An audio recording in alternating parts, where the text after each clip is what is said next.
Monsieur le ministre conseiller personnel du président de la République, Monsieur Mor Ngom, Madame Diakhoumpa, présidente de l'Assemblée nationale de Gambie, ancienne présidente,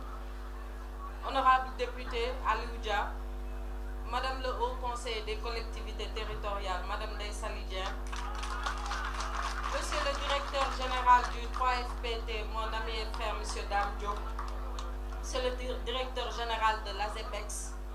Monsieur le conseiller en éducation du président de la République, Monsieur Diamé Diouf,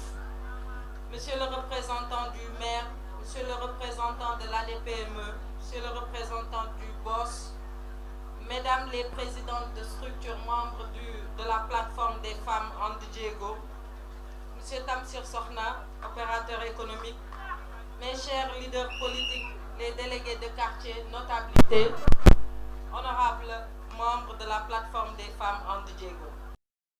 Il m'est particulièrement agréable de participer à cette importante cérémonie qui nous réunit cet après-midi.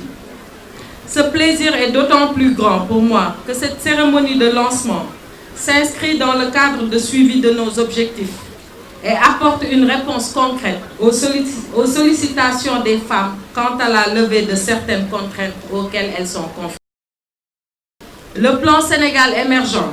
référentiel de la politique économique et sociale du Sénégal, dans ses stratégies de lutte contre la pauvreté, s'est accentué sur la mise en œuvre de programmes et projets à fort impact social, en pariant notamment sur la création de richesses et d'emplois, l'amélioration du bien-être des populations et la qualité des ressources humaines, la protection des groupes vulnérables et la garantie à l'accès aux services de base. Dans les trois axes stratégiques identifiés du PSE, le capital humain fait partie des fondements de l'émergence. En effet, l'axe stratégique 2, intitulé Capital humain, protection sociale et développement durable, vise la satisfaction des besoins sociaux des populations, en particulier une éducation de qualité et un développement des compétences et qualifications. L'éducation est un droit fondamental. L'accès à l'éducation et à la formation professionnelle est d'une importance capitale du fait qu'il donne aux hommes et aux femmes le moyen de participer sur un pied d'égalité à tous les aspects de la vie politique, sociale et économique. Dans les objectifs principaux de cet axe stratégique, le développement accéléré des formations techniques et professionnelles, la structuration et la promotion de la formation continue occupent une bonne place. Ces objectifs cadrent particulièrement et parfaitement avec les besoins identifiés par la majeure partie des femmes de la plateforme Andidiego. Pour rappel, la plateforme regroupe diverses organisations, avec des femmes s'investissant, entre autres, dans l'agriculture, l'élevage, la pêche, la transformation agricole, l'assainissement, la santé, l'éducation, le tourisme, l'habitat, qui sont de véritables cadres d'incubation, de croissance et de richesse. Mesdames et messieurs, la plateforme ayant pour objectif d'offrir un cadre d'échange, de solidarité et d'accompagnement des femmes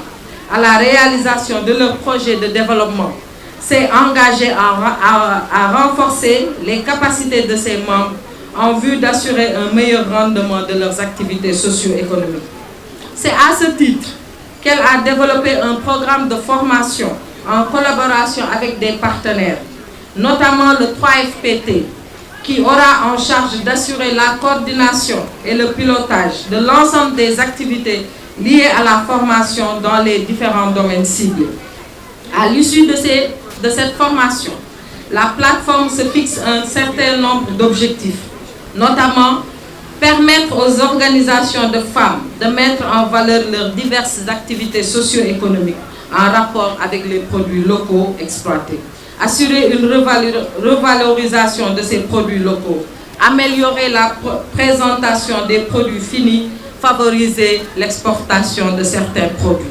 Mesdames et messieurs, ces formations permettront finalement de cultiver et d'entretenir un environnement favorable à l'entrepreneuriat de qualité, l'apprentissage endogène, l'économie solidaire et l'investissement local,